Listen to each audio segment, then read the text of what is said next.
Getting our friends together isn't as easy as it used to be. We get it. Life comes at you fast. But trust us, your pals are desperate for a good hang. And when they hear you stock the party with drinks from Drizzly, they'll be banging down your door. Let Drizzly, the go-to app for drink delivery, take care of the supplies. All you need is an excuse.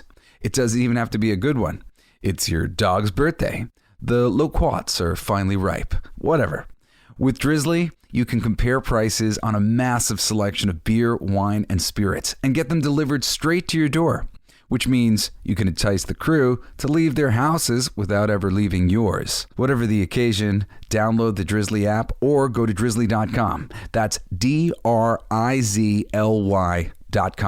Today. Must be 21 plus. Not available in all locations. Man, I wish they had Drizzly when I used to play D&D and Riffs. Maybe it's time for me to start again. Thanks, Drizzly. The podcast playground. Hooray! Hey, it's my song. Let's sing it. It's gonna be fucking awesome. Come on, it's gonna be fucking awesome. You know the words. It's gonna be fucking awesome. That's it, sing. It's gonna be fucking awesome. Yeah! Hello. Coolest Geek Alive here. Jesse Blaze Snyder. How you doing, everybody? There is a super cool article that came out that I saw on the Twitters. It's from Bounding Into Comics. It is written by John F. Trent, and it features a number of quotes from a number of different creators, all talking about Marvel fatigue and superhero fatigue and DC fatigue and all this stuff. And, I really wanted to talk about that as a subject of just, this superhero fatigue thing. Is it real? Because my position on it has, I think, recently changed for myself as I've analyzed this thing more and more. And the most interesting thing about this article, which was called BattleTech Novelist Blaine Pardoe Obliterates, quote, superhero fatigue narrative, puts blame squarely on Hollywood studios. And this is just so interesting to me. This guy, he's a novelist or whatever, and he writes these future sci-fi military kind of things. But he's a military historian. That's the type of writer that you want in, your military and war things. Somebody who's really into the subject matter, that can be someone who bases the things that they write on reality. Or imagined reality, what bases it on real world things that exist, so that you're not only enjoying something, but you're being reintroduced to some wonderful aspect of the world that you maybe knew about, but you didn't know about in this deep way that this person who's researched this thing does know about. I had a wonderful chat with my girlfriend's dad the other day. He's a 35-year veteran of the LAPD and lover of sci-fi. He and I are just always chatting about the latest, geek culture release or whatever else. He really loves that stuff, but has generally felt like so disappointed in what's been made for so long. And we were talking about how many wonderful writers there are that are police officers, because know it or not, cops spend a lot of their working life writing. They have to write reports just all the time on all these things. I mean, I really I got a whiff of it a long time ago when I'm like, wait a second, everything that happens in a police officer's day, he has to write it down in great detail. Oh, screw that, man. I don't have to do that. Because I think there was a moment in time probably when I was thinking, maybe I'd be a cop. That could be cool. I'm I don't want to write about everything. This is all of the minutia of my day. Ugh. Don't like that. But cops write a lot, and one of the most amazing things about writing a lot is you get better at it. Specifically speaking, cops have to write about descriptions of things, describing things. When you're a comic book writer, that's all I'm doing all the time. I'm trying to describe things as best I can to my artist. And it's really a nuanced procedure as you describe something to your artist that you want them to draw in a comic book, right? Because especially if you have a really good artist, you don't want to get in their way. So you need to say things in ways that are rather open-ended so you can allow them to interpret the image, but you need to give them all the pertinent information of what needs to be in that image. You know, learning how to sculpt and oh, bless me, quickly surmise. Oops, sorry, I'm having to belch again. I'm like, ooh. Sorry. Well, you know, I was gonna like, do I go back and like cut this out? I don't think I belched into the microphone or anything, but it sounds more naturally when you do it like this. Anyway, what was I talking about? Working with an artist and doing, getting the best out of them. You want them to have wiggle room to interpret the things that you're checking out. And and I was gonna say, and the police officers, they are refining their ability to quickly sum up various things. And that is really the art of communication. So he was saying, cops are good writers, man. And one wonderful example of this that we both immediately were starting to shake our head to, I was like, yeah, because he's not the only one. But Gene Roddenberry, the creator of Star Trek, one of my heroes, he was a police officer before he became a writer, a very successful writer who created Star Trek. Prior to that, he was known for doing cop shows. I think not just like one or two big shows, but like a number of them. And then Star Trek was this like, big idea that he had kind of thing. But Roddenberry is a wonderful example of that. And yeah, George, my girl's dad, he's on the money. Cops are good writers. Generally speaking, the writers on these shows and stuff, they used to be much younger. I mean, sorry, not much younger. They used to be much older. They're much younger now. It's like everybody's hip. Like we're getting all these like hip people. It used to be, and I didn't like it because it was a bit of like a, well, have you paid all your dues kind of thing. Life and all of the systems that exist tend to be very much like, people don't like it unless they can define it in some different levels. Like I'm this level and you're this level and I'm this level. Because I'm this level, I can talk down to you because you're that level. And these are just unfortunate things that people do to make themselves feel like big and strong. People have this hierarchy thing that they want to try to play out.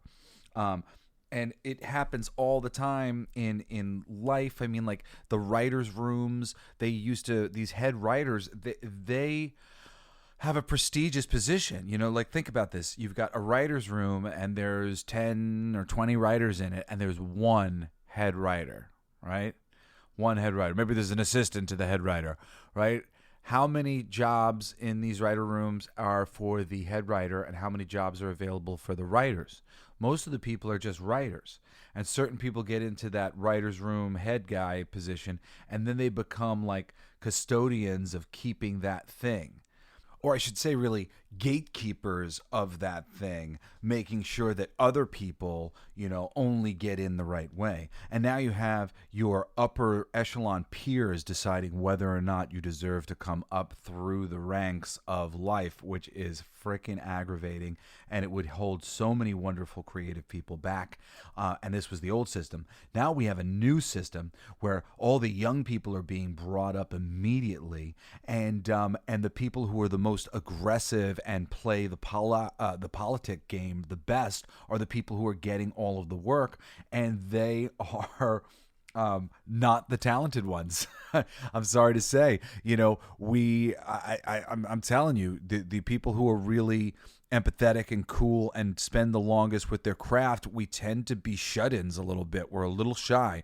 I know it doesn't seem like I'm shy as I come and I run my mouth off, every week here, but I'm certainly meek in a lot of my own ways, and am very uncomfortable and slow to pitch myself and get myself work when I go out in comics. It used to take me so long to get things going with editors because I didn't like to be what is it? I didn't like to treat them like objects because there were all these people who were editors who had the ability to give me work, and I wanted the work, but I didn't, I didn't want to get the work by going through them. So I decided I was going to try to like befriend them, and but I didn't think like you would just get a little bit of time with them at different conventions. So I would get time with them at one convention, and then I'd get time with them at another convention.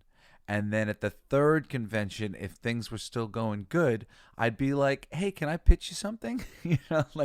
But literally I had to see the person like 3 times before I would even try to do anything. And if it didn't really seem like we were a good fit, like, and we were going to be friends or something, like, because I just didn't want to use a person.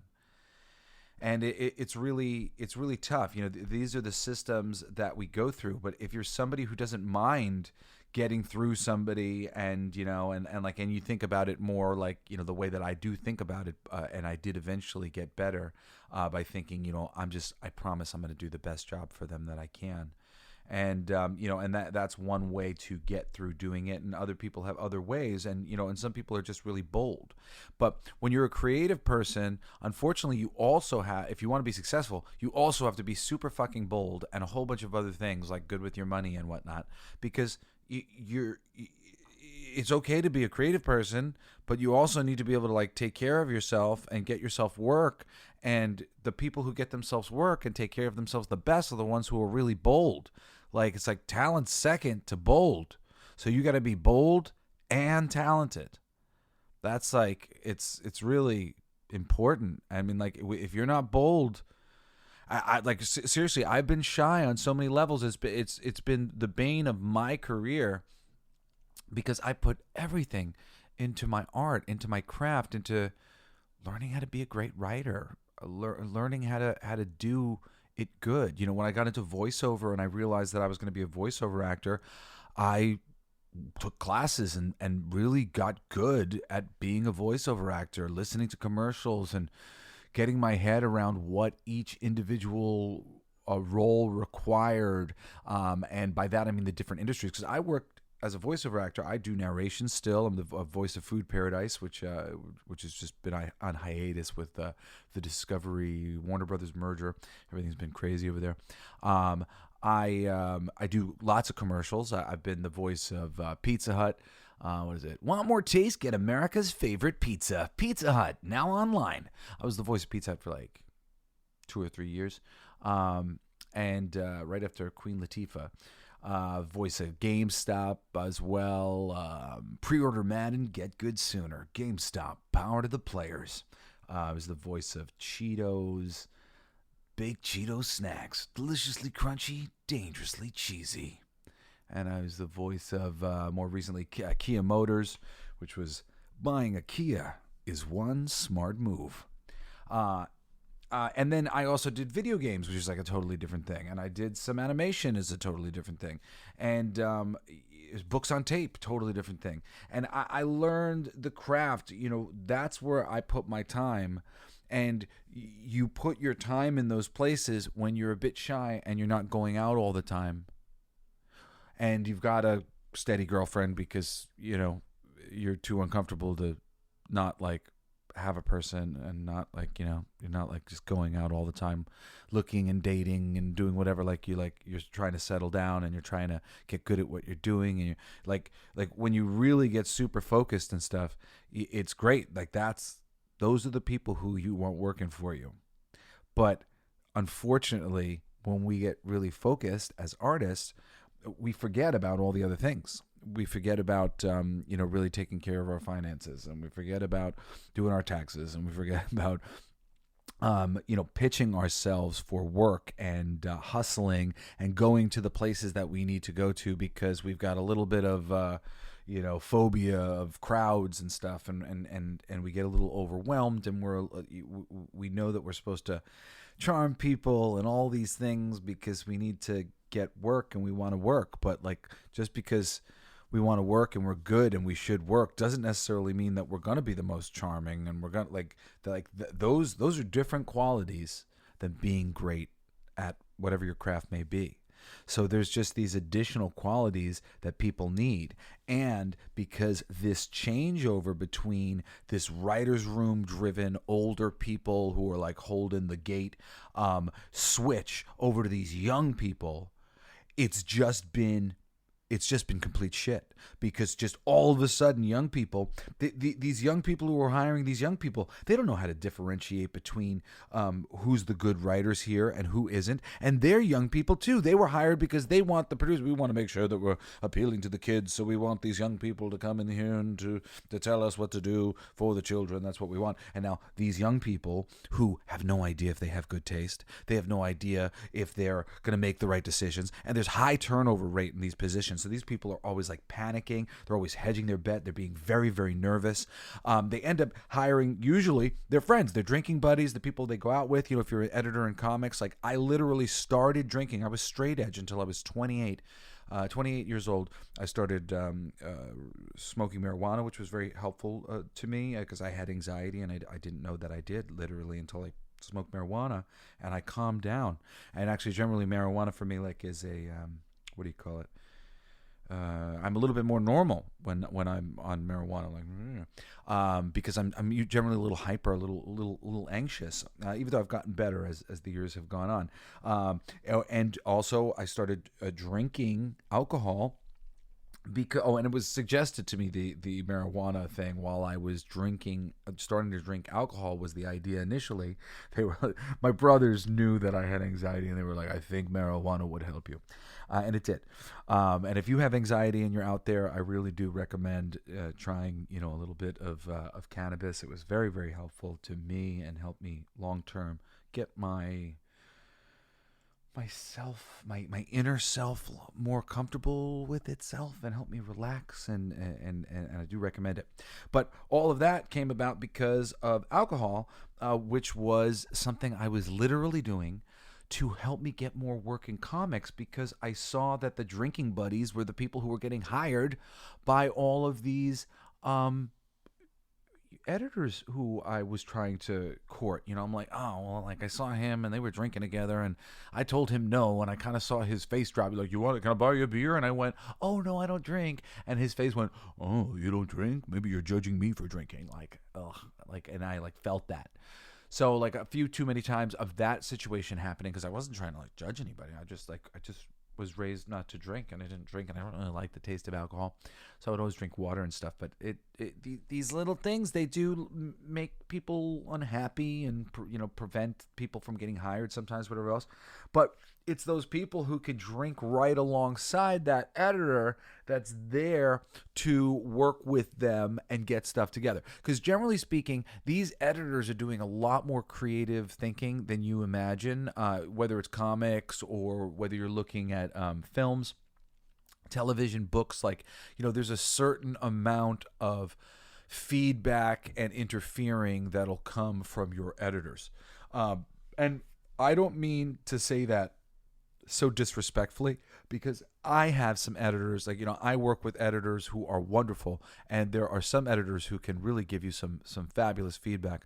But often you get really useless feedback from your editors, things that are detrimental to what you're doing, and it just ends up being clashing of ideas or whatever. But generally speaking, the people who are dictating things, they don't know exactly how to do it, so they comment from the place of not doing it.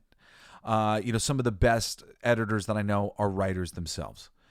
Those really wonderful writers like Aaron Sparrow, I always talk about. Aaron's one of my best friends. He was editor at Boom Studios. He's a wonderful writer, so he recognizes wonderful writing when he finds it. And he doesn't get in the way of wonderful writers when they're doing their thing. He does enhance and suggest and help to make the thing even better. But that's really the thing. If you're somebody who's an editor or somebody, whatever, you're bringing up artists and you're trying to find things. You want to try to go with your taste. You want to try to go with what you love, what feels really good. They're like, oh man, they're like, this guy just makes me feel good. And then you want to try to get the people that you feel like, I trust that these people are capable of doing something wonderful with this. And then you want to guide them in whatever way hey, it'd be great if we could start here. It'd be great if we could end here. It'd be great if this could be about approximately this. And then get the fuck out of the way and let those people do their thing and just like leave them alone until it's done. Like just set up the parameters and then move out of the way, and then trust whatever you get is going to be wonderful because you picked the right people that you felt strong fire about.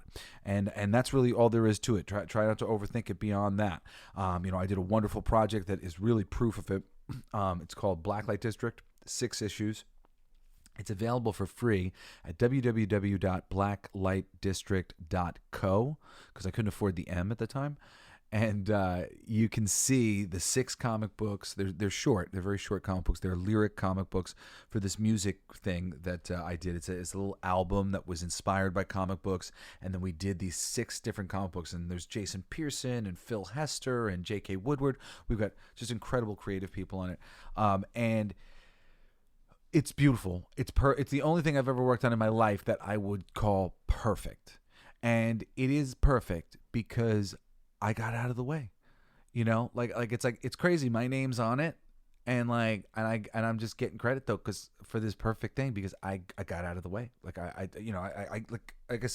You aim these guns at the target. You go, that's the target over there. You don't aim it yourself. You go, that's the target. You tell them what the target is, and then you go, fire, and you get out of the way, and then you accept graciously what they've fired. And generally speaking, I promise you, when that sort of freedom is given, you're always going to get the best stuff. When you're seeing people do good work, often it's them working with constraints that are making them very aggravated with their project in one way or another. And then, you go, oh, I really loved it. And they're like, oh, yeah, you did? All right. Well, people loved it despite all the constraints I was working with, working on Toy Story and, and some of these the Muppets, when somebody gives me compliments, or Dead Romeo in particular is a really hard one. I did that book for DC. And when people give me compliments about it, I'm just sort of ugh. But it's because my story got changed so much by editorial. And by the time it finished, I was way less excited about it, and feel like I missed a couple things because of all the changes that they made me make, and it's not as strong as it could have been if I had some better perspective on it. So it really wrecks me, because I'm such a perfectionist, and I really do feel like Hulk, which was one of my first books, or the second book I put out, the Hulk Slave to the Grind. Well, that's what I called it. It's called Let the Battle Begin. Other than the title, I think that Hulk book, I did it with Steve Kurth, is really phenomenal. I think it's really, I'm very proud of that book. If you seek it out, Hulk Let the Battle Begin. It's got this backup story in it that is beautiful, but it stinks on ice, this freaking story. But my story it was supposed to be called Hulk, Bruce Banner and the Incredible Hulk in Slave to the Grind. And it was basically about how Bruce Banner goes from, naked in the desert in his purple pants to, back with his glasses and hanging out doing Bruce Banner things, what's the process. And it was a really kind of comedic and a little bit of action and a lot of comedy and just kind of character. And I was very proud of it. I worked really hard on my dad's favorite character is the Hulk, and I wanted to do something cool. And I'm proud of that. The Deadpool story that I did was Marco Cicchetto. It was Marco Cicchetto's first work at Marvel. It was my first work at Marvel. Marco, he elevated the hell out of my script. I was sort of shocked by it when I first saw it, and wasn't sure if I liked it. And then I was like, oh my God, wait a second. I think I love it. And I do. It's great. And, I feel really proud of how that came out. The only problem with how that came out was it took freaking 3 years to come out. And I was trying to kick off a career in comics, and I didn't have any proof that I was a professional because of how long it was taking everything to get published. It took another 3 years for my Hulk book to come out. My Hulk book came out in the middle of when I was working on Toy Story, which was after I was done working at DC, which is this is the crazy thing. So, when I got to Dead Romeo, and that one got ripped apart in so many ways, and it was my first 6-issue miniseries, and editorial just eats into this thing. You just get so self-conscious. So, but people go, oh man, I love it, because they see what they see. They don't see the whole situation that you're dealing with on the other side. I mean, that's it. The actual way the sausage is made when you're a creative person is crazy. And when you're a creative person and a fan in particular is really where things go wrong. Because when the fans go up against the establishments, they don't want to be wrong. They don't want to admit they're wrong. They all want to have good PR and all this shit. So a lot of these people get by on towing the company line. So if you're a really authentic person like I am, you don't do that shit. You don't play those games. Which is why I tend to be an independent contractor, because I just I'm always going to be real about the things that I love, and I tend not to focus on the bad stuff. And I'm not like somebody who's like, well, I focus sometimes on the bad stuff. I go, yeah, okay, you're laughing at me. Shut up. But it's because I want it to be better. I believe it can be better. It's not even I believe that it can be better. We deserve better. And that I feel like things have taken a step down in quality over the past 2 decades, slowly but surely. And there's really a loss to the art form, and it's from this younger generation. And it's also from this superficial culture that I want to talk about, because this is the thing. And I'm a pretty knowledgeable guy. When you start, when you're on a journey of perpetual learning and you're just always absorbing information, you get to a point where it's hard to sort of surprise you, or difficult for you to come across information that really wow, says something that that you've neglected to get. Because most of the time you get new information, but it's just sort of like an enriching of things that you already knew. You find out one more detail about Star Wars, or one more detail about movie making, or one more thing about whatever. But something that really is oh wow, that's like a perspective and a paradigm shift that I'd never heard before, that really changes the way I'm thinking about things. And this is one. And I was like, whoa, I want to talk about this. The BattleTech, I'm just going to read this article, and we'll probably go through the whole thing. I don't know if we'll get through the whole thing, but we'll do a bunch of it. So BattleTech novelist Blaine Pardoe did not mince any words when he shared his thoughts about the recent superhero fatigue narrative that has been making the rounds in the press. The idea of superhero fatigue is that there's just too many superhero movies and TV shows out there, and audiences have grown weary of films and TV shows featuring superheroes. However, Pardoe believes the whole idea is bunk and is an excuse for movie studios to blame audiences for their terrible movies. Yeah, what do I always say? He wrote on X. Oh, fucking X. It's funny when they say that now, I'm like, wrote on X? What is X? Fucking Twitter. Just change to X. Fucking X. Why'd you do that, Elon Musk? It's very annoying. He wrote on X, superhero fatigue is the production companies blaming the fan base for their failure to produce what the fans actually want. End quote. Beautiful. Now, that's not the thing. And the voice here that's writing this thing, this is John F. Trent, who wrote this thing. It was an article on Bounding Into Comics. I don't usually cover a whole article like this, but since I am, I want to make sure I say who they are, just because it's just a lovely collection of quotes. So like I said, I'll go through as much of it as makes sense. But so he's got that great quote. It's amazing. That's exactly it. Superhero fatigue is the production companies blaming the fan base for their failure to produce what the fans actually want. But that's not the piece of info that's super cool. But I'm just going to read this here real quick. Pardoe is not alone in his assessment. Novelist Declan Finn, known for his White Ops series. Oh, okay, well, this is the okay, so the Blaine Pardoe guy is... Okay.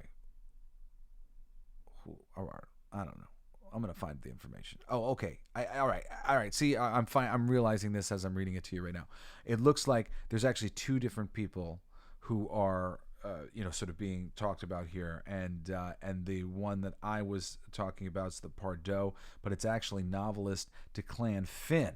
known for his White Ops series and his St. Tommy NYPD series, shared his thoughts on so-called superhero fatigue back in September while reacting to Steven Spielberg's assessment that superhero films will eventually exit the zeitgeist much like Westerns did. Okay, so this is the one that I wanted to share. Finn wrote, yes, sadly, but not because it's going to be overdone or worn out. This isn't superhero fatigue. There was no cowboy fatigue. He explained, what happened to the Westerns is that in the early 60s, watch old cowboy TV series, you can see it happen. Writers couldn't relate to the heroic, manly man as anything other than a hollow, evil, conniving villain. They didn't want heroes, they wanted anti-heroes, he elaborated. They didn't want people to look up to and aspire to be like. They wanted people who were so full of fail that they could feel good about themselves in comparison. Oh, snap. Dude, this is the thing. This is, I see this happening in all these things. It's this superficial culture. The people who are drawn to the superficial culture, I'm not drawn to the superficial culture, but I'm like this too. They're a little afraid that like people aren't gonna like them. You know, they're nervous. They want to be popular. They want people to like them, and they're scared. And and that wanting people to like me and I'm scared tends to keep me a little bit away from people sometimes, especially when you've had some bad experiences. But this sort of operating thing where everybody's injecting their lips with Botox and trying to keep up with the Kardashians, kind of shit. This world, this superficial world, they don't get superheroes. I've been saying it about Warner Brothers for ages that I think they're such corporate mongering lizard people that Superman, somebody who's completely altruistic, like they make every DC superhero more like Batman, as much like Batman as possible, because Batman's the moneymaker. Well, Batman happens to be the one that's cool and hip right now. But Superman never goes out of style, and Superman will be more popular in the future. And what this man here, this novelist, is saying, he said that cowboy stuff, it was so freaking popular. People loved that stuff. These heroes doing heroic things. And he says you can go back and watch it happen. The change over time. All of these cowboys became yucky nightmare people because the petty writers didn't want to write about people who were good. They basically had all the same, arguments or attitudes of the people who defend Man of Steel tooth and claw, of just like, it's okay to kill. Like, no, like here's the white hat cowboys are the good guys and those are the bad guys. And here's the thing. And it's a battle of good and evil. That's what we want from our superhero films. And then what's going on right now, identity politics is getting brought into the thing, and it's becoming about sex. Like, the gay LGBTQ, whatever, like, it's like, it doesn't matter. In the context of these comic books, none of that matters. Peter Parker and Mary Jane, if the roles were reversed, the stories don't change. If Mary Jane was a dude, and it was Marco Jacob or something, it wouldn't change the stories one iota. And yet when they make a change and make somebody a member of the LGBT community, what ends up happening invariably is the stories start to revolve around their sex lives. And what are you doing? That's not what these things are about. That's not why we're watching them. Again, this is the injection so much of mainstream Hollywood and their entertainment stuff. They like the fucking Kardashians. People who were ready to vote for Bernie Sanders, and there was tons of us who were, at the time, because I just want an authentic person, and I'm willing to give anybody who will be authentic and I think won't lie to me a chance. And I thought Bernie's heart was in the right place, and a lot of people did. And those people, we don't care about the freaking Kardashians. We were picking Bernie based on his ideas. And there's lots of us who pick people based on their ideas. And, you know, and I know, I'm sorry, like I freaking probably said a whole bunch of you off in the audience, Bernie Sanders, he's a socialist, whatever. Like, dude, many different ideas can work here on planet Earth. Anyone can be the right idea if we can all agree upon it, you know? So if a lot of us can agree to back Bernie and we can all make some progress and we all go, hey, this is going pretty good, then great. If it's not going good, then well, try something else. You know, but I think try something else has been the word of the day, you know, as Donald Trump has come to power. You know, let's try something else. You know, so certainly, look, we're back to Biden, back to the old, good old thing that we had before. Still sucks forevermore. Like I said, we need something different. So this is crazy. It's this superficial culture that's driving all of these things. And to hear this, that the Westerns, it was the writers and a change in how the Westerns were being written that made it go away. Isn't that interesting? People didn't like them anymore. They liked them when they were heroes. They liked them when they were good. But the writers who had a more, you know, you imagine like city people having to write about cowboys all the time. These tough people are tough as nails and they're not tough. And it's funny, you know, I don't want to compliment myself. I know I do it all the time. I'm a fucking idiot. I'm sorry. I don't mean that. I believe in being positive about yourself, but I have some practical toughness in my life. I mean, I got hit by a car when I was 11, and so I've been in like quiet chronic pain, not knowing it until I was 30, and then the chronic pain became very prevalent. So used to pain, and I'm a national champion semi-pro football player. I've been playing football and contact sports my whole life, so I'm into and used to roughhousing and having a good time and smashing my body into people and you know, getting hurt, no big deal. You know, I used to BMX and play lacrosse and so much stuff. You know, I deal with tough guys. I have to get into altercations with tough guys in the locker room, you know, growing up in high school, all these things. Like, this is like stuff that you deal with when you want to have testosterone and do testosterone things, play hockey or whatever else.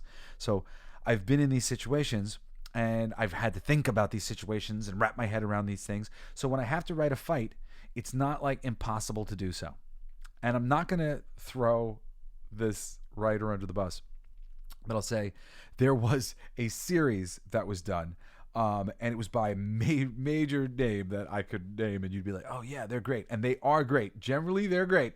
But they had to write these two badass characters in a team-up thing, because it was a team-up series that the book was about. And the rest of the series was pretty good. And then they get to this thing where they had to write the two most badass characters that anybody could talk about. And it was just like the stupidest goof fest you've ever freaking seen in your life. And you just immediately read it if you've dealt with any bit of testosterone in your life, and you just go, oh my God, this person's never been in a fight. He's never been in an altercation with another man in his entire life. And if he has, it was just like his little brother going, meh, meh, meh, meh, meh, meh. Like, he doesn't know how to present himself tough, and he can't write these characters as tough characters because he doesn't know how to do it. So these people who get forced often when you're like, oh, well, the work is there's a series and we need writers. Okay, I want a job, so I'll get hired for that superhero show, but I don't really like superheroes. Or I'll get hired for that Witcher series, but I don't really like that Witcher series, and I don't really think it's good, and I'd like to change it in this way and that way and this way. And that's what's going on. It's all these people who are getting hired, and they want to change the things in various ways to make it creative experiences for themselves, instead of them honoring whatever the fuck it is that they've been hired to write in the first place, which is what your job is. So let me go on here and see a little bit more what we got. With these characters inserted into the Western genre, Fizz posits that the viewing public rejected it and stopped watching the genre. But the viewing public, he says, hated that and wanted their heroes back. So they quit watching Westerns and turned to doctor shows where the doctors were still allowed to be heroes. Yeah, I know about that change, the change over to the doctor shows. And when he said the doctors are heroes, that really put a like a lightning bolt up my ass. I'm like, what does everybody love, man? Heroes. You know, I mean, every film has a protagonist. It's some version of a hero, but so many of the writers, they tend to be really dour and like, you know, we're geeks. You know, I try to be adventurous and other things because I think it comes through in the writing. And so often you're writing about adventurous people. It pays to fucking be a little bit a part of that world of sports and adventure. You know, going places and doing things. If you don't go places and you don't do things and you're not really adventurous anyway, what the fuck do you know about writing some adventurous character? And I mean, this stuff's happening all the time. But there are people, you know, who have been detectives and been police officers and had to get into altercations with people and run and knock people down. And they know how to write a report about those things that happened. And they can remember shit that these kids said to them because it freaking happened while their adrenaline was pumping. And that moment is marked into their memories for all time. And now you got dialogue in television shows that is actually based on real world events and shit. I mean, that's the cool thing about having writers who have experience. Like literally like these fucking people who go to college for writing and then like come out immediately and are getting hired on these shows and stuff. Like it's kind of crazy to me. You know, I mean, like, granted, I started getting hired relatively quickly, but I think the quality of my work was pretty high. I've been writing since I was very young. And, you know, I put a lot of time into it. And I left college early to go and have experiences working in television and hosting and having to, you know, kind of produce myself in segments and various things. You know, there was a lot of real world experience that was going into my life across the board that I don't think most of these people have. You know, and I've been very lucky. It's like stupid that because you know, people go, what was it like growing up a child of rock star? I got to go some places. You know, I got to see some things, some interesting things. I got to have some experiences that other people don't get to have. There's lots of little downsides or whatever, but I mean the upsides of just being able to have that experience, to be able to offer it as a writer, you know, especially, you know, for me, just as somebody who like, I gotta be able to come up with stuff. Well, come up with stuff. You got to be able to have some experiences to know what happens when you go out in the world to varying degrees and understand the world. And granted, you know, you can learn a lot from books, and I do, you know, reading is great, but practical experience in the world is huge because, you know, made up reality and reality are two different things, and you can't differentiate between them if you haven't lived any life. So let's see, what's here? What else we got? No doctors. He went on to posit this also occurred in science fiction publishing. It's exactly what happened later with science fiction publishing. No heroes, only social messaging. From there, Finn shared an analogy to what they did to Westerns, science fiction publishing, and are currently doing to superheroes. It's as though a small group of people take over something thriving and drive it directly into the ground, trying to, quote, improve it. Like a certain fictional character inventing broccoli-flavored bubblegum for kids who don't like candy, complete with trading cards of great moments in opera, end quote. This is exactly what I said in the very first episode of our show in my Geek State of the Union address. What, you're changing it because you think somehow you can improve upon it? And that is the notion. There's no, don't worry, we'll take this and we know what to do with this. They've got stuff that is already good, is already working, and they're going to break it because they don't know what already good, already working looks like. He continued, soon there are only a select few of matching tastes that are buying or trading, and they think they're the entire world.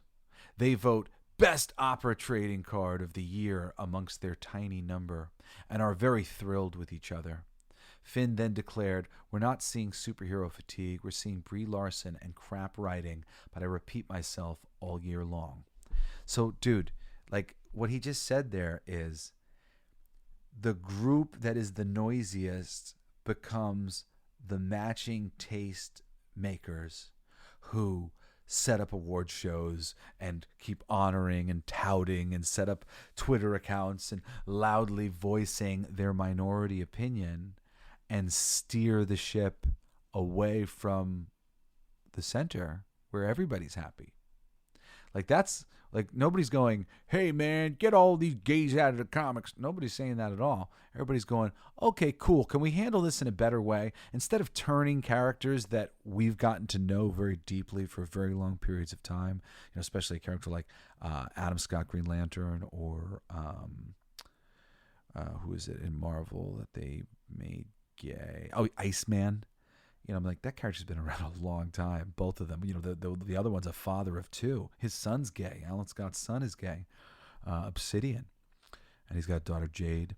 And then, or somebody even like Tim Drake, who's been around less long, but still, Tim Drake is a beloved character who's very, very well worn in the DC universe and is a part of very many wonderful stories where clearly that was never the intent. And it's just when you make these changes, it's just very jarring and strange, and it's very easy for these things to be handled well and new characters to be introduced that will probably love. Diversity is really great. Having gay characters is cool, and you'll end up using them because you can juxtapose them with the straight characters and have the different experiences that they're having play a part in your dialogue and in your stories. That's a great place to write from. Real writers, good writers, if you're a racist, you won't be a good writer. You just won't. It'll hold you back. But real writers who are good writers, they love diversity of life because you use the diversity of the life and where you're coming from, where he's coming from, where she's coming from in so many different ways. The type of family upbringing that they had, the type of country they came from, the type of financial situation that they're in, the type of education level they have. All of these things are things that are played against one another. There's a group, and the one guy's smart and tough, but like he's arrogant. And then there's another guy who's really soft and dumb and insecure, and he's just like getting ripped on by the dude, and the other characters are sticking up for him. You create different dynamics when you have different group dynamics, different people representing different energies.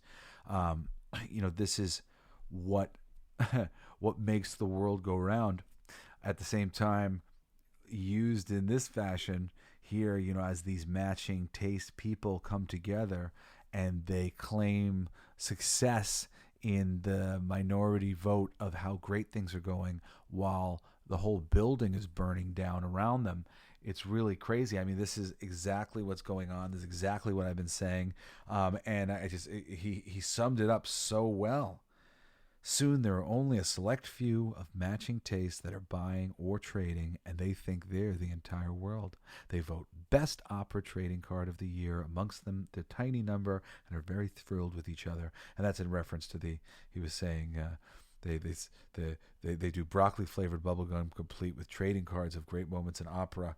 It's like, inventing.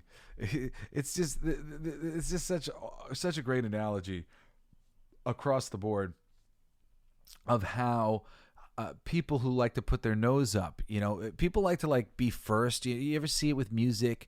It's like, no, man, I was there before. Like, they sold out. Now everybody thinks they're popular. I hate them now. Like, no, I'm not a fan of them anymore. Like that kind of thinking, like the elitist thing, like I'm going to get there. I'm going to get something that like nobody else has. It's really funny because I'm a little weird. I'm a little bit like that. I don't like to go where everybody's going. I like to go find things that aren't being appreciated and bring attention to them, and which is like to some, I guess a little bit like that. But like my motivation is because I want like clearly everybody knows about that. So like what else is there that like we can find that'll be cool to offer, and try to add to the tapestry. But there's a slightly different motivation here. So it says here. We're not seeing superhero fatigue. We're seeing Brie Larson and crap writing. But I repeat myself all year long. Oh, I said that already. Spielberg thinks movies will go. Sadly, okay. This is Okay, so there's some other quotes here from some people. There's prolific Batman and Punisher writer Chuck Dixon, who I love. He's written so many wonderful things. He previously shared his thoughts on the subject with Bounding Into Comics back in June. So he said, quote, "Every movie cycle ends. Westerns give way to spies who give way to horror, and on and on. The superhero genre has had an extraordinarily long run." End quote. As for why the superhero cycle is ending, he shared, quote, "But a number of factors have contributed to drop in interest for comic book-based content, oversaturation, inconsistent quality, and Hollywood's restricted access to the Chinese market." You know, it's really funny. This like oversaturation and inconsistent quality. Inconsistent quality is definitely it. But the oversaturation thing, I don't even think is a problem. I think there has been and continues to be always with these things an homogenization of the process of what a superhero film is and all these things, because these producers are brain dead and they can't understand creativity. They don't understand that you create the archetype and then you play with the archetype, and the more you play and have fun with the archetype, the more fun the audience has. Instead, an archetype has been created. You know, part of that archetype is like the blue sky beam.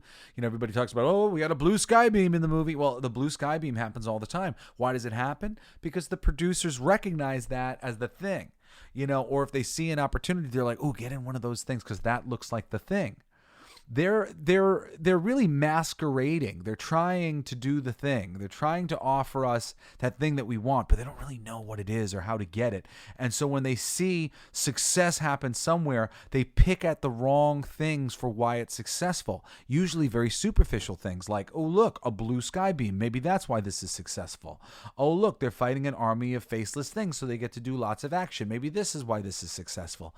Unfortunately, that's not why it's successful. It's never why it sounds successful. It's always very foundational. But they don't notice those super strong foundational things because basically they're not able to recognize that layer of the thing.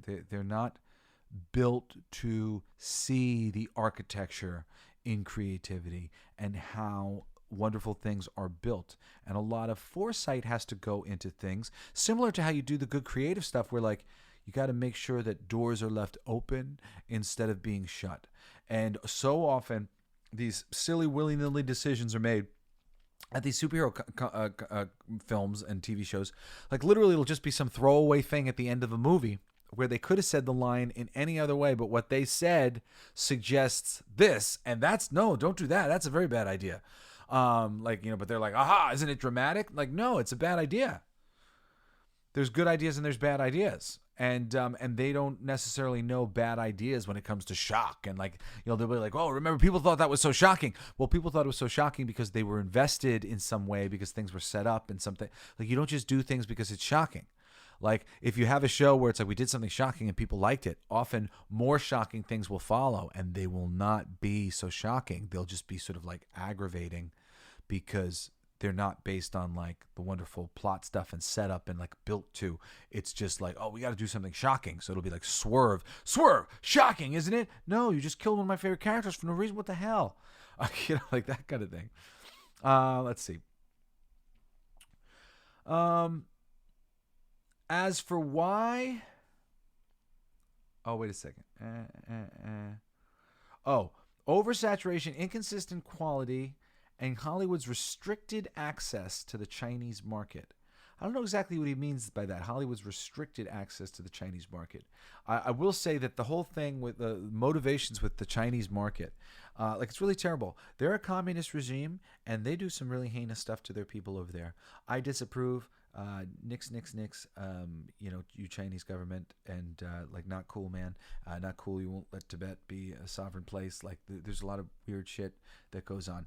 I'm like, look, if you're Chinese, I got nothing against you, especially like if you're Chinese, I love you, and I don't like hearing that some of the people there are being subjugated in ways that they wouldn't be subjugated here in America.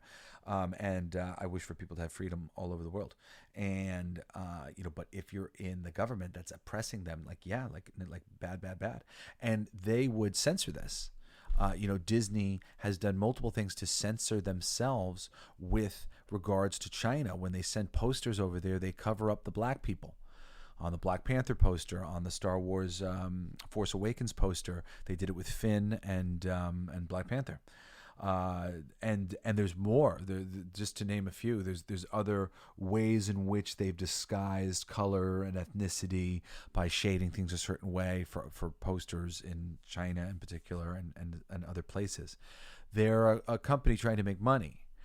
But in changing our films and literally sending them to a communist country's regime for them to watch the movies and make sure that the film doesn't have anything that's objectable to China, and then getting notes and changing things so they can release things in China, and then perpetually adding to the list of you must do this and you must do this, includes a whole bunch of things that you must not do for the sake of China. Don't do that, don't do that, don't do that. That's some bullshit. That's some crazy shit. I mean, really, like what are you guys doing?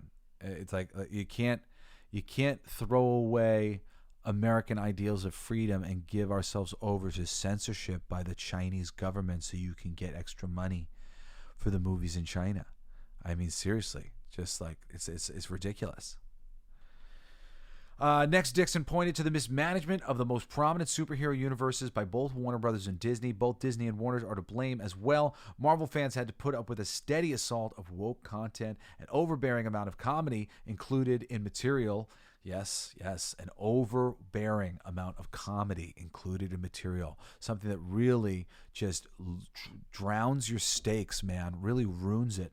Too much comedy can go a long way. I love a little bit of comedy. A little bit of comedy is wonderful, but some of these things are meant to be serious. Thor in particular, the freaking scope and the majesty of stories of the Asgardian people, the Norse gods. I mean, it's like that requires a bit of, I want to say pathos, but just sort of operatic stakes and seriousness. You can have laughs and lightheartedness. Braveheart's a perfect example of that. There's some wonderful comedy in Braveheart, but that should be the feeling of Thor, not Thor: Love and Thunder. I mean, what an embarrassment that movie was.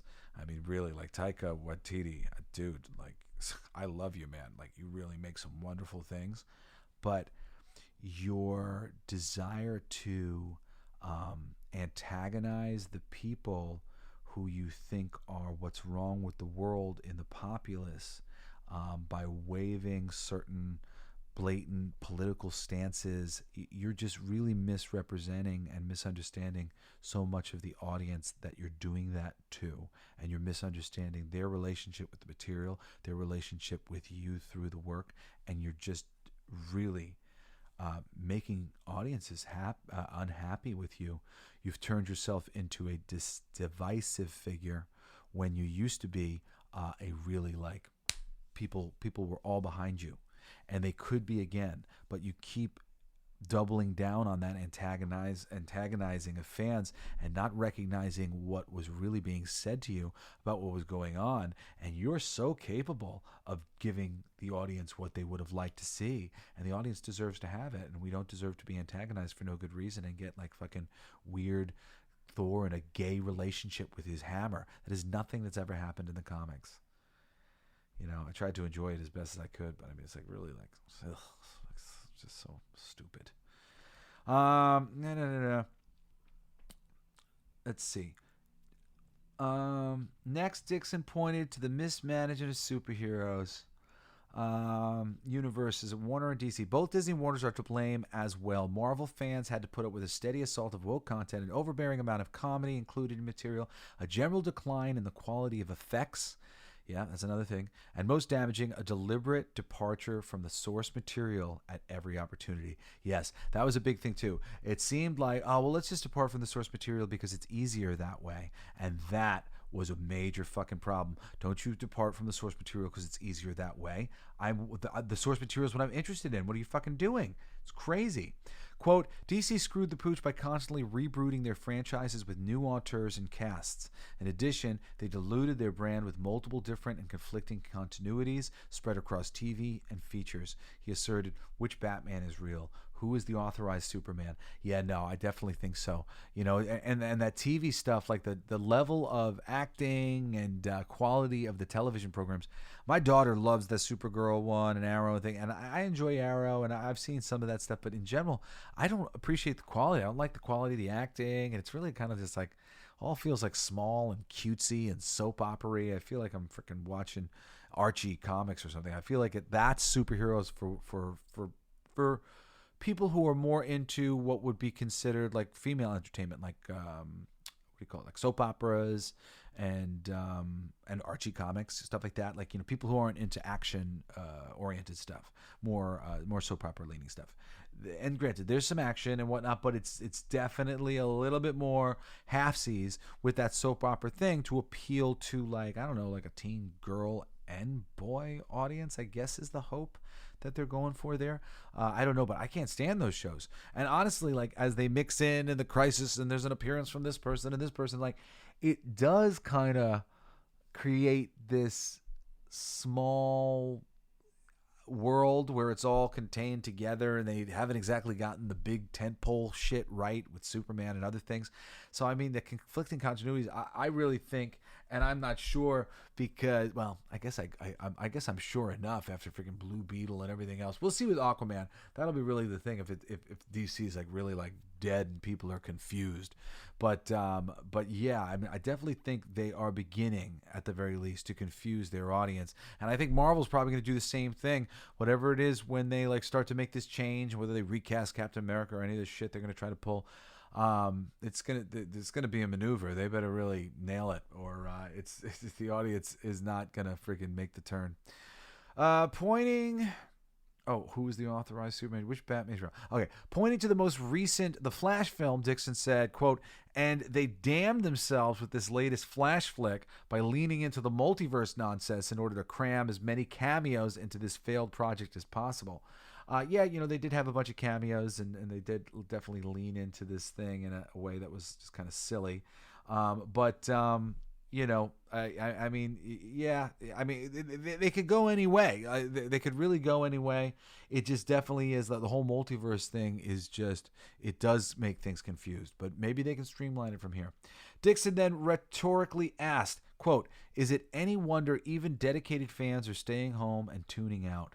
With nearly every studio currently billions in the red, they can no longer afford to either produce more tentpole superhero flicks or even market and release ones they have in the can or in post-production," he concluded. Okay, so, you know, I'm a guy, I do a lot of shit, I work in a lot of places, you know, I'm a professional comic book writer. I've written, you know, I don't know, like at least like 50 or 60 comics as a professional, whether they've been released or not. You know, but I'm not Chuck Dixon. This man has written literally, I mean, probably thousands, and he is one of the most consistent writers in comics. I very, very rarely do I not care for anything that he writes. Usually, I'm very impressed with things he writes. Some things that he writes, I really, really love, and I've gone back and I've read multiple times. He's a wonderful writer. He knows what he's fucking talking about. He knows what he's doing, and he is sitting here going, dude, they're missing it. Saying all these same things. We're talking about the same thing. And it took a little while for more and more people to like be like, yo, this is just bananas. And you guys are tanking the thing we love. You know, because people didn't want to, like, you know, everybody was like, oh, racist and sexist, and like everything was being distorted because they weren't having the conversation. A lot of people still, they're not willing to actually have the conversation that we're having. They keep getting hung up on stupid shit. Like, and they think that some little thing, you know, it can be so revealing of personalities and who people are at their core. It's just absurd. Even DC Studios CEO, and I'm just going to go a little bit longer here. How much longer is this thing? Yeah, I'll finish it or whatever. Even DC Studios CEO James Gunn has admitted that the idea of superhero fatigue stems from poor quality films during an appearance on Michael Rosenbaum's podcast. He said, "I think that's what happens in people have gotten really lazy with their superhero stories," Gunn shared, and they have gotten to the place where, oh, it's a superhero, let's make a movie about it. And they make, oh, let's make a sequel because the first one did pretty well. And they aren't thinking about, why is this story special? What makes this story stand apart from other stories? What is the story at the heart of it all? Why is this character important? What makes this story different? That it fills a need for people in theaters to go see or on television. And I think that people have gotten a little lazy, he reiterated. And there's a lot of biff, pow, bam stuff happening in movies. Like I'm watching the third act of superhero films where I really just don't feel like there's a rhyme or reason to what's happening. I don't care about the characters. And they've gotten too generic. There's this sort of middle of the road type of genre tone that's so many superhero movies, as opposed to having very different genres. I like very serious superhero movies. I like very comedic superhero movies. I like ones that are really just a murder mystery, but it's with superheroes. Doesn't it feel like he's talking about Blue Beetle right now? Gunn added, I like to see these different types of stories as opposed to seeing the same story told over and over and again. And I don't know how many times I think that also then people say superhero fatigue. I think that you see now that it's not a real thing. People are fatigued with repetition, and I don't think it's really just superhero movies. I think you're seeing it happening now. It's spectacle films in general. Okay, I'll finish that in a second. But yeah, what he's saying too about them, they're not thinking about why is the story special. They don't know. Like, to them, all of the superheroes look the same.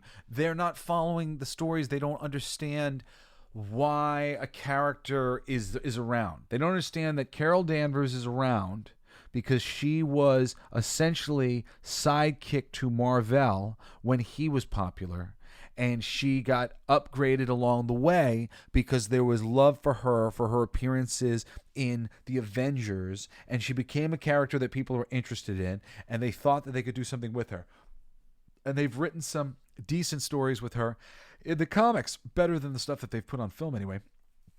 But they haven't done anything really classic with her. But at least that's what she is. That's where she's coming from. But you need to know they haven't done anything classic with her. We've written some decent things in the comics. You need to go find the things in the comics that are the best. And you need to bring in a really good writer to try to elevate that shit and make it even better while sticking to the thing that it is. You know, and thinking, you know, what is it? Why does She-Hulk work? Well, it's her character, and people really like her character because of these unique reasons. Why does Batman work? Why does Superman work? Superman works because he's the light. Batman works because he's the dark. Punisher works because he uses guns and he kills people. And Daredevil works because he beats the hell out of the people. And Spider-Man works because he doesn't do either of those things. You know, the different characters come down to their roots because they've been being published alongside each other for forever. They all have to be uniquely different in the publishing. But you don't understand how they're uniquely different and why they work or why they didn't work or don't quite work or haven't quite clicked or are clicking or have clicked in a small way or have clicked in this way or that way. So you need to know that in order to adapt any of these characters. And most of these people don't. So, I mean, like, that's, you know, the big thing there. Finally, Gunn added, but there's a lot of spectacle films made, and they just have gotten really generic, and they've gotten boring, and they aren't about characters, and there's no emotion to them, and there should be emotion in things no matter what. That should always be there, some type of emotion. I'm not saying it can't be really light. I'm not saying it can't be really heavy. I'm saying there should be some sort of emotion. Okay. And then First Class, X-Men First Class and Kick-Ass director Mathew Vaughn even remarked recently that a lot of current superhero films are bad. He said, quote, I think there's been so many bad superhero movies as well that it's like when the Western got. You make so many that you get bored of the genre, not because the genre is bad, but because the films are so bad. Yeah, and the films are so bad, going back up to the dude who freaking left us in here in the first place, the stuff that I was so impressed by in just the beginning of this, Declan Finn. You know, it's because the freaking writers, the professional writers, they don't want to write this shit. Most professional writers, I think, they want to write about being starving artists in Brooklyn and write dramas about, like, mundane bullshit. Like, most writers, they're fucking boring, man. Most writers suck. The reason why I'm a good writer is because I write not because I write, is because I care about the audience. I've always just been looking at the audience and looking at myself as an audience member to begin with, going, ooh, I really like this, things like this, and studying those things and looking at more of those things and looking around and listening at the theaters and listening when people are laughing and listening people are saying when they're like, oh, I don't really like that. I do like that. Like, what are people saying? What do people like? What do people dislike? That's where you want to come from as a writer. What do others like? Not what do I like? And I think that's the fucking problem. That's what it boils down to. What do other people like is what will make all of the things that I write a success, as I try to make everything something that will really appeal and really make people happy when they read it. other people who are writing for themselves. Like I write for myself only as an audience member. I stay as an audience member. I stay as humble as an audience member, and then I write for myself from the audience. Not, here I am, and I am the god of my world, and all the things that Jesse Blaine Snyder is interested in must be all the things that you guys are interested in. Literally, the next project that I'm doing as a Kickstarter is called Fucking for Our Future, and it's like a nude comic book. And it's because I see that there's this huge market there. I'm really kind of uncomfortable in that space, but there's a lot of money being made, and there's a market that really obviously wants that stuff, and a lot of the quality of the work isn't very good.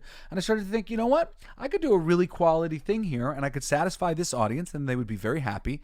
And if I could figure out a way to do it where the nudity is part of the story, I won't be so mad about the nudity because I won't feel like the nudity is working against the story that's being told. And then I'll do something that's both like a nude comic and is cool, but is also, whatever. I mean, and our story is really fun. I'll give you the brief synopsis, and then I'm going to wrap this up because I'm going way over today.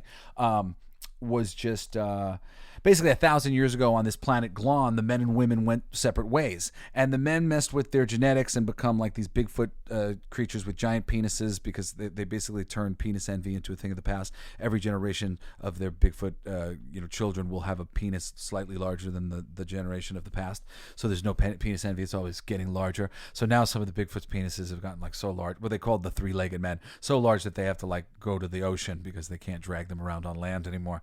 But I'm having such a fun time with this stupid book.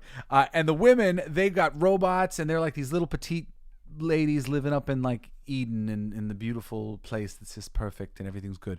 But their cloning machines aren't working anymore. So now they build this like sexy power armor and they send it out into the wilderness to try to collect sperm samples from the three-legged men. But the three-legged men are no longer interested in their advances. So it ends up being like a Roadrunner cartoon, and the Roadrunner is the three-legged man who's not interested in the woman who's the coyote who desperately needs those semen, those sperm samples, and they're trying to use their feminine wiles, but the men don't care anymore about the feminine wiles. So it's a really funny book. I'm working at Fucking for Our Future, and I wouldn't be doing it even like as something for myself because it's not my sensibilities initially. Like, I mean, granted, you're able to find a place that you could come from that you'll like to do, but this nude thing was really like a wall for me, and I saw that there was an audience that was being clamoring for material, but I didn't think really being satisfied very well with a lot of material that was happening. And I was like, well, maybe I can satisfy this audience, and maybe I can turn that group of people onto my work and build from here. And I think I will. And it's a really cool thing that can happen when you start going with the audience and what the audience would like, as opposed to doing what you would like. And I really think ultimately, that's the nail on the head. That's the problem with Hollywood. They keep doing what they would like instead of what we would like. And that needs to change. Well, that's it, Coolest Geeks. I'm your passionate geek culture commentator, Jesse Blaze Snyder. You can write to me at jesseblaze@jessesnyder.com. I love you all so much. I look forward to hearing from you. Anyway, thank you for listening to my show, and I hope you'll join me again next Wednesday and this coming Saturday for another ass-kicking episode of The Coolest Geek Alive! Ha-ha! It's my favorite part.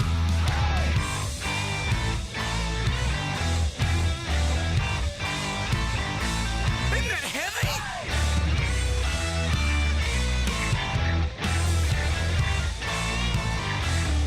I played that. It's gonna be fucking awesome. Coolest alive. It's gonna be fucking awesome. Stay with your tribe. It's gonna be fucking awesome. Revenge of the Geeks. It's gonna be fucking awesome. Week after week. It's gonna be fucking awesome. Laughing with you. It's gonna be fucking awesome. And crying sometimes too. It's gonna be fucking awesome. Spelling it out. It's gonna be fucking awesome. Making you shout. You've been listening to Coolest Geek Alive with me, your host, Jesse Blaze Snyder. Don't forget to rate, comment, and subscribe for more excellent geek culture content. Thanks for listening.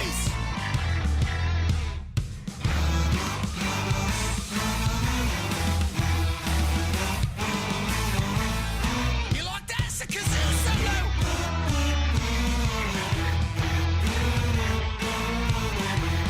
I played that too. It's gonna be fucking awesome. Talking some shit. It's gonna be fucking awesome. Living the shit. My voice ain't so awesome. Food in our mouth. It's gonna be fucking awesome. Get in the mouth. It's gonna be fucking awesome. Tell all your friends. It's gonna be fucking awesome. Call right or text. It's gonna be fucking awesome. Raising the bar. It's gonna be fucking awesome. Straight to the stars. It's gonna be fucking awesome. It's starting soon. Straight to the top. Passing the moon. It's gonna be fucking awesome. On with the show. It's gonna be fucking awesome. Ready, set, go. It's going to be fucking awesome. Fucking awesome. It's gonna be fucking awesome. Just wait. You'll see. You'll all see.